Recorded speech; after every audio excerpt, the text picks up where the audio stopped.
in our bodies and in our communities of working with these tensions, of living in these blurred realities. So, who are these bodies? Who are these communities? What are these practices that have the potential to lead us? I'm not saying just be part of, I'm actually saying that who has the potential to lead us. Thank you, San. I also want to start with an apology.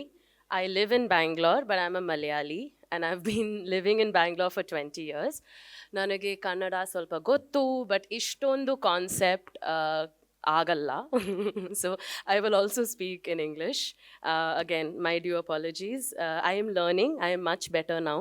At some point in my career, maybe I will do a talk like this in Kannada. Inshallah, I will pray for that. It's really awesome to be here, but I have to say that I was very surprised when I got the call, because people like me and the kind of work that I do usually don't get invited to places like this. That is a fact. Over the last 10, 12 years now, 12, 13 years now of being an independent theatre practitioner, a first generation theatre practitioner, and a theatre practitioner working in a culture different from my own, because like I said, I'm a Mapla Muslim, and I work in a culture which is different. It's a kind of melting pot of different things that I bring into the rehearsal room. And so to work in this context has been amazing, but also comes with a very different kind of challenge. So in my work, I'm used to a lot of blurred lines and a lot of mixing of practices, languages, frameworks, and together, a bunch of us who believe in the same kind of reclaiming culture, we have created a kind of a live practice, a very organic and alive practice, where theatre is a liberatory practice, where it is a frame, it becomes an entire a playground for us to imagine and action a different kind of world. If we are able to create that space in the rehearsal room, maybe we have a fighting chance of creating that in the worlds outside. One of my favorite cultural educators is an author called Ursula Le Guin, and she is a sci-fi writer, and her work is really to imagine the futures. And she talks about how you cannot make a revolution, you cannot create a revolution, you can only be the revolution, right? That spirit is in you, and you kind of bring it out into the world in your actions. So this is some of the stuff that we're trying to do, me with my collective called Kabila, and also another collective that I'm part of, which is called Offstream. Offstream specifically exists to create and enable artists with an anti-caste imagination. The political and dissenting work that I do as a playwright and director in Kabila, when I started to do that more earnestly and started investigating my politics and putting it into my work, I realized that it's impossible to take on the politics of today, the polarization of today that we experience, without taking on an anti-caste, an active anti-caste stance. And so from that realization, from living that, those tensions, because of the privileges that I hold and the marginalizations that I hold in my body, that's where Offstream was created. So these are the two kind of playgrounds that I'm constantly part of, where I myself offer what I have learned from others, and I'm also learning in return. And I'm saying all of this because this blurred lines that we're constantly living with in the rehearsal room, and in creating work with each other in both these collectives, I see this as a microcosm for the post-truth world that we live in.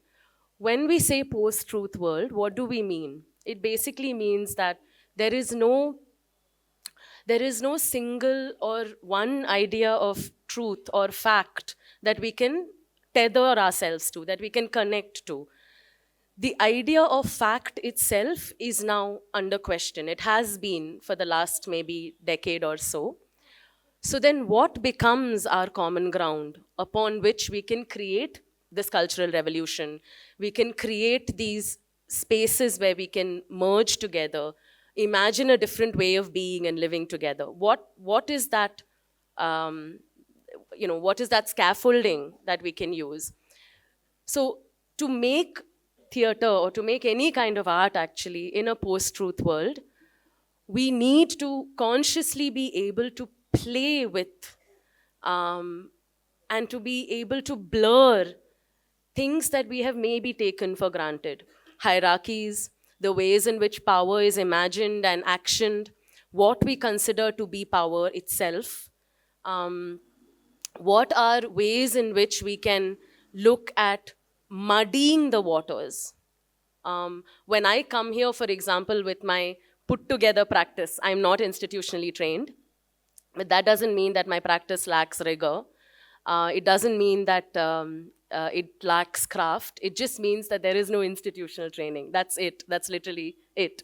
So what does it mean to be able to work with these blurred lines and as artists step into a world that requires these blurred lines? If you and I or someone else outside of this room cannot agree on one idea of the fact, what becomes of the artist who is creating work in this context? What kind of hats do we need to wear? Do we also, for example, wear hats of critical thinkers? Do we wear the hats of educators? Do we also wear the hats of investigators? Do we wear hats of truth seekers?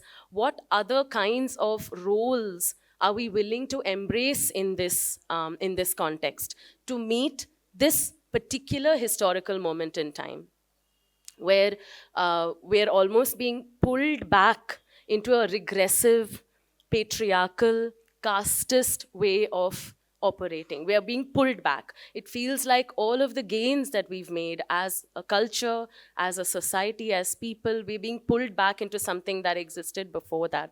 So in this context, theater as a liberatory practice, I don't see institutions around us being able to even imagine such an idea.